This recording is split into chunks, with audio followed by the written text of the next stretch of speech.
Captain ऑफशिप Apoorva जी आप हमारे साथ यहाँ पर and Freddie ji good to see you. So Likewise. Crackdown 2 1 को लोगों ने बहुत ही अप्रिशिएट किया। 2 पर आप जो है फ्रेडी जी के साथ में आ रहे हैं, इन्हें बहुत सारा प्यार मिला है, बहुत कुछ ऐसे कमेंट्स भी मिला है कि हीरो के रोल में प्रेजेंट कीजिए ऐसा।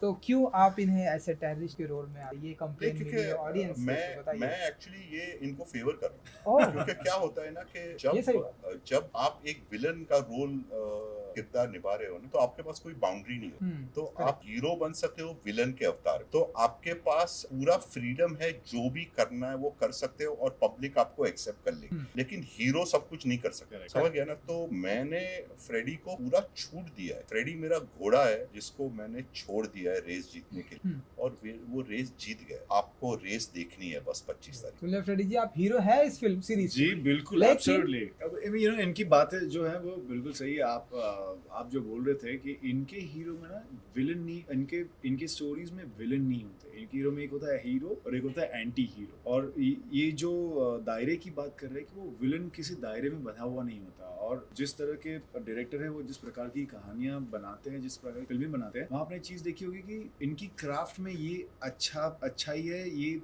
बेहतरीन इंटेलिजेंस है कि जितना उनका एंटी हीरो बड़ा होगा उतना ही हीरोइज्म बड़ा होगा। तो जब ये कहानी जब इन्होंने मुझे इनका कहानी सुनाई, बोला था कि ये कर ले, ये तेरी जिंदगी का one of the most memorable और one of the most powerful, one of the most challenging characters होगा, वो सही थे। बिकॉज मैं आपको बता रहा हूँ और दिल से बता रहा हूँ कि जब मैं कर रहा था अबू खलील, तो एक फ्रीडम, एक लिबरेशन महसूस हो रहा था, जो उन्होंने आगे भी बयां किया था मुझे कि एक हीरो और विलन में क्या सिर्फ सोसाइटी की कंडीशनिंग का दायरा होता है। विलन को कोई दायरा नहीं लगता, उसको जो करना है मन में आता है करता है। और वो ना एक तरह से एक बहुत लिबरेटिंग फीलिंग होती है एक अभिनेता के लिए, एक एक्टर के लिए, कि जब वो कुछ भी कर सकता है स्क्रीन पर, वो कुछ भी उसके पास वो फ्रीडम रहती है, तब वो काफी कुछ ऐसा करता है जिससे वो अपने आप को सरप्राइज करता है। And an actor is fortunate if he can surprise himself. So while I was playing Abu Khalil, जब मैं अबू खलील किरदार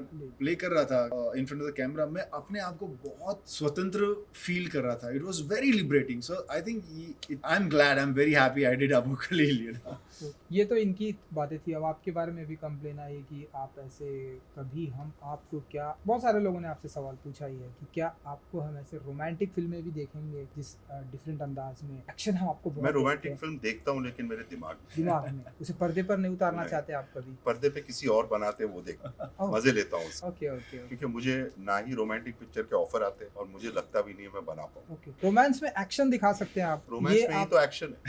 असली एक्शन तो रोमांस में है। बिल्कुल। तो ऐसा कुछ चेंज करेंगे, ऐसा कुछ जॉनर लाएंगे आपकी तरफ से, क्योंकि आप देखो captain.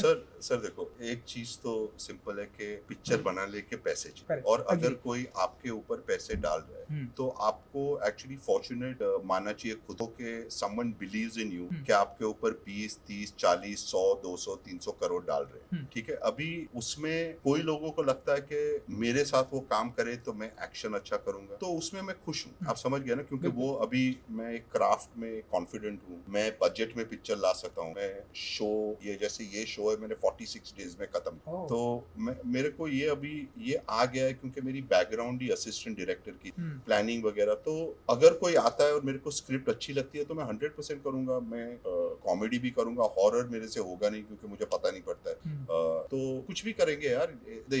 The genre is such and film making is such के अगर कुछ अच्छा लग गया तो कोई भी लैंग्वेज, एवरीथिंग इज यूनिवर्सल। बिल्कुल। लेकिन अब तो आपके पास जियो सिनेमा जैसा प्लेटफॉर्म है, उनके पास पैसों की कहाँ कमी है। वो लक ये इसे कहते हैं किस्मत ना। बिल्कुल। कभी भी पलट सकती है।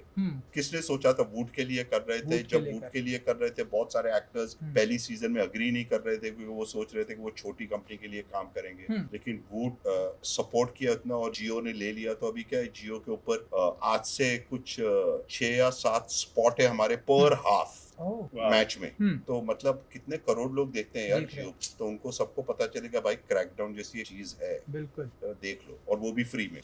हाँ। तो हीरो बन गए आप। हाँ। मैं पहले से हीरो था पहले हीरो। देखिए ये सारे टैग्स होते हैं, आई मीन आई थिंक हम इसकी ज्यादा चर्चा नहीं करेंगे।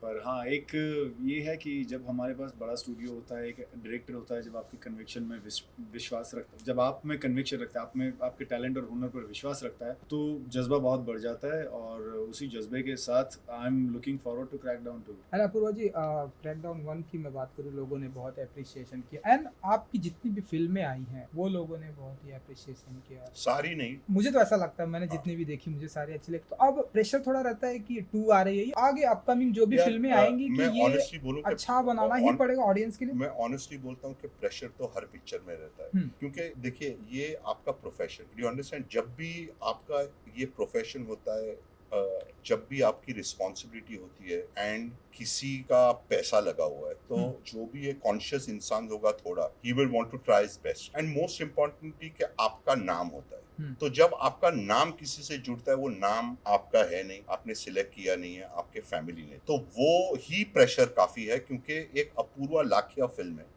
और उसका मेरे को प्रेशर रहता है कि मैं जस्टिफाई कर सकूं कि if nobody else, at least my family is proud that they are watching something good that I have done. So there is always pressure bro, because you always want to better yourself. आपको हमेशा लगता है कि मैं अच्छा करूं, कि मेरे सीनियर्स बोले कि अच्छा काम किया है, मेरे जूनियर्स बोले कि ऐसा काम करना है, तो वो तो अप्रिसिएशन तो सबको चाहिए ना ह्यूमन। फ्रेडी के अलावा बहुत सारे और भी किरदार है, जैसे मैंने जस्ट अभी सोनाली एंड वलूसा जी का इंटरव्यू किया, और भी कई सारे लोग इनका, जैसा कि सोनाली जी ने बताया कि मुझे ऐसे इस बार इस अंदाज में प्रेजेंट किया गया है कि मैं शब्दों से लोगों को घायल करती हूँ, ना कि मुझे AK-47 चाहिए ना। इन लोगों के साथ में कैसा रहा एक्सपीरियंस, अगर आप बता सकें। मुझे तो बहुत अच्छा लगा, मैं सोनाली जी के साथ तो पहले से काम करना चाहता था। जब मैं मुझे याद है मैं अमेरिका में असिस्टेंट डायरेक्टर था, तो उनकी मिशन कश्मीर का प्रीमियर हुआ, तो तब सोनाली नहीं आई, तो मैंने बोला यार एक दिन मैं भी पिक्चर बनाऊंगा, इन लोगों के साथ काम करूंगा, ऐसा ही मेरे साथ भी बॉडीगार्ड घूमेंगे। सोनाली तो मिल गई, बॉडीगार्ड नहीं मिले अभी तक, चलो वो ठीक है, तो लेकिन अच्छा रहा। सो एंड वलूशा अगेन इट्स गुड फन। वलूशा है ना ऐसे मस्त, तो वलूशा का क्या है कि, और उन्होंने बताया कि मैंने ऐसा जादू किया है हमारे कैप्टन ऑफ शिप के ऊपर कि अब आजकल वो अपना नाम वलूशा नाम बताते हुए फिर रहे हैं कि मैं वलूशा। तो क्या है कि वो उसका एक वो पावर है, तो अगर पावर में घुस जाते हो ना, तो बहुत कुछ वो करवा लेती है आपसे, यू नो, जैसे डायलॉग बुलवा लेती है हिंदी में, जो उसके इंग्लिश में लिखे थे हम, लेकिन हिंदी बोल लिया उसने, तो हमने बोला भाई ये भी कर लिया। तो क्या है कि ये सब अप्रिशिएट करते हैं हम, तो it was great fun working with all of them यार, it was a pleasant and दूसरी बात ये है कि अभी इनके लिए तो मैं सीनियर हो गया, तो थोड़ा वो रिस्पेक्ट भी मिल जाता है, तो मजा आता है। जब मैं बोलता हूँ चुप, तो चुप रहते हैं। अच्छा, तो जब बोलता हूँ भाग, तो कोई नहीं भागता, सिर्फ मैं भागता। तो वो ऐसे कौन है जो कहते हैं चुप, तो वो चुप नहीं रहते, माना ये तो चुप रहते हैं, तो वो ऐसे अरे ये क्या क्लास टीचर थोड़ी ना, अभी क्लास ले रहे हमारी यार, क्लास टीचर थोड़ी ना चुप बोलेंगे कहीं यार। इनके जैसा डायरेक्टर बहुत कम मिलते अभी, is a new age director, you know, जो आते बातें करने से लग रहा है। हाँ आई मीन वो आते हैं, तो देखिए हमने बहुत सारी कहानियां सुनी है कि यू नो ये डायरेक्टर गुस्से हो जाते हैं, ये फेंकते, वो फेंकते, गाली, he is a friend, you know, ये बात अलग होती है कि जब सेट पर आते हैं तो सबको अपना रोल मालूम होता है। देखिए इतने सारे एक्सपीरियंस एक्टर के साथ आप जब काम करते हैं ना, तो आपको अपनी रिस्पॉन्सिबिलिटीज पता होती है, तो वो एक अलग जोन है जहां पर व्हेन ही सेज हम लोगों को करना पड़ता है। बट ये थोड़ी ना कि चुप बोलेंगे और बोलेंगे कि चलो उठो और भागो। अगर भागना है तो भागना पड़ेगा, फिर चाहे ये बोले या असिस्टेंट डायरेक्टर बोले, यू नो, अगर सीन के सामने। बट इनके साथ काम करने का कुछ अलग ही एक्सपीरियंस रहता है, यू नो। दोस्त है यार, ये दोस्तों के दोस्त है और बहुत ही प्यारे इंसान है। एंड आपने सोनाली और वलूशा ने भी आपको यही बातें बताई होंगी, और ऑफ द रिकॉर्ड भी किसी को पूछोगे तो यही बोलेंगे कि अपूर्वा से बढ़िया इंसान मिलते नहीं। नहीं, अपूर्वा जी बताएंगे कि वो ऐसे कौन कौन से एक्टर हैं जो इनकी बातें मानते नहीं है, सुनते नहीं है। क्योंकि क्या होता है कि संजय दत्त जी है, या आप बता सकते हैं। अच्छा वैसे मतलब वाह, संजू सर तो खुद की बात ही नहीं मानते, मेरी क्या बात है। करेक्ट है ना। तो संजू सर का सिंपल है, आप उनको बोलो कि सर कल इम्पोर्ट से 10 बजे आ जाओगे, 9 बजे पहुंच जाओगे, 4 बजे ही आएंगे, ठीक है। तो वो तो अभी क्या है कि उनका मानने का बात नहीं है, क्योंकि आप सीख जाते हो कि ये यही टाइम पे आने वाले, तो बॉडी डबल के साथ सब कुछ शूट कर लो और क्लोजअप उनके साथ ले लो, तो क्या है कि प्रॉब्लम नहीं है। प्रॉब्लम तब होता है जब आदमी आता है रोज 9 बजे और फिर 3 दिन 4 बजे आता है, Correct. उसमें प्रॉब्लम हो जाता है क्योंकि आपकी प्लानिंग नहीं होती कि ये तो with Sanju sir and all that is very easy because you understand now Amit ji will come if you call him at 7 he'll come at 7 but he'll leave at 6. So in Shootout and Lokhandwala when Sanjay Dutt and Amitabh Bachchan were together, they were never together. एक shoot किया है उनके body double से, एक shoot किया है उनके body double से, क्योंकि वो साथ में है ही नहीं, सिर्फ लास्ट सीन में साथ में थे और पूरी पिक्चर में लग रहा है कि एक दूसरे के सामने बैठ के डायलॉग थे ही नहीं। तो यही है मैजिक ऑफ सिनेमा, क्योंकि जब तक मैं ये कहानी किसी को नहीं बताऊंगा सबको लगेगा कि क्या मजा आया होगा तेरे को उस दिन जब संजय दत्त और अमिताभ बच्चन एक दूसरे को गालियां दे रहे थे सेट पे, लेकिन संजू सर उनके बॉडी डबल को दे रहा था और उनका बॉडी डबल संजू सर को दे रहा था, और सिर्फ अरबाज और सुनील शेट्टी से जो दोनों बार बैठे थे साइड में। बिल्कुल बिल्कुल ऐसी कहानियां सुनने में मजा आता। तो यहाँ पर आपके सेट पे ऐसा भी कोई था जो टाइम दे के टाइम पे अलग टाइम पे आना, या ऐसा कुछ भी कोई स्टोरी आप शेयर कर सकते हैं? यहाँ पर हमारे जो फ्रेडी है, वलीसा है, फ्रेडी का एक प्रॉब्लम था कि 6 बजे बुलाओ तो 5:30 बजे आ जाता था और फिर कंप्लेन करता था कि कैंपर चालू नहीं। तो अभी ओवर एंथुसियाज्म भी ओवर पंक्चुअलिटी नहीं यार, ऐसा कभी नहीं होता। फिल्म कोई क्लासरूम थोड़ी ना कि घंटी बजेगी और शूट चालू हो जाता है, ऐसा कुछ नहीं होता यहाँ पर। तो नहीं ऐसा नहीं है, बट सी ब्रो अभी कोई जानबूझ के तो लेट नहीं आता है ना, कभी कभी आ जाते हैं, लेकिन आराम से atmosphere has to be fun, क्योंकि काम होना चाहिए मजाक मस्ती में। अगर बहुत सारे रूल्स हो और बहुत सारे ये हो तो क्या होता है कि रूल्स में लोग ज्यादा घुस जाते हैं और काम कम होता है। तो मेरा कोई ऐसा नहीं है कि मॉनिटर के ऊपर कोई नहीं बैठ सकता और ये नहीं कर सकता, वो सब अलग। ओके चलिए, यहाँ से असिस्टेंट डायरेक्टर भी सजेशन दे सकता है। कई बार बोलना पड़ता है उसे कि आप असिस्टेंट डायरेक्टर हो, मेन डायरेक्टर ना हो, मेन डायरेक्टर को बोलने दीजिए। बिल्कुल। चलिए, यहाँ से भी हमें सिग्नल मिल रहा है रैप करने के लिए। सो इस बार फ्री है, स्ट्रीमिंग होने वाला है 25 ऑफ मई को। आप बताइए।